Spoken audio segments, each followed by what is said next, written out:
Bear crawl in primal spiral, it's a little different from how we think about it in normal sort of what I see in a lot of fitness videos of, it's very linear. I don't know if they sequence it with the same hands or back or whatever, but it's more about the fact that we're just walking on this track and things are coming forward.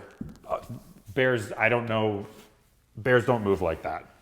They don't run around like that. Bears are sort of these like big, jumbly, 500-600 pound things that are rippling through the wild as they run, right?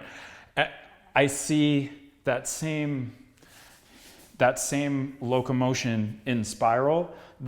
To me, that has to be integrated into this quadruped movement, this quadruped locomotion.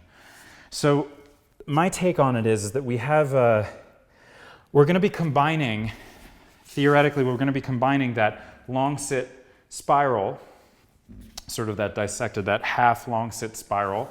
You can practice the locomotive one, the reciprocal long sit spiral stretch. And we're going to be doing that with the reciprocal front body sternum spiral stretch, the washing the floor stretch that we just practiced with weight shift while kneeling. We're going to combine those two at the same time in diagonals, and we're going to be able to walk across the floor, okay? So when we do this, similar to, well, the long sit and the washing the floor, we're going to be hip width apart, we're going to be shoulder width apart in the arms. So hip width apart and shoulder width apart. This is my setup. Okay, I'm sort of in roughly what people would often consider, I don't know, maybe like a down dog position, right? As we do this, I want you first to you're going to take your right hand just slightly, few inches in front of your left. And you're going to take your left foot a few inches in front of your right. Now, I want you to soften your left arm. I want you to soften your right leg. So now we need to find the fourth toe ball of this back foot, of that left foot. I find the fourth finger ball, the fourth head of the metacarpal in the right hand.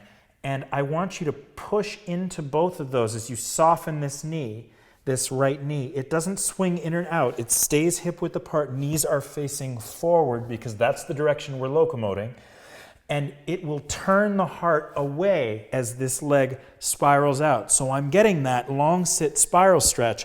I'm getting that glute complex, hamstring, IT band, peroneals, calf line, all the way through the sole of the foot, while I'm getting this extraversion in this shoulder girdle, turning this shoulder girdle on to spiral my heart away.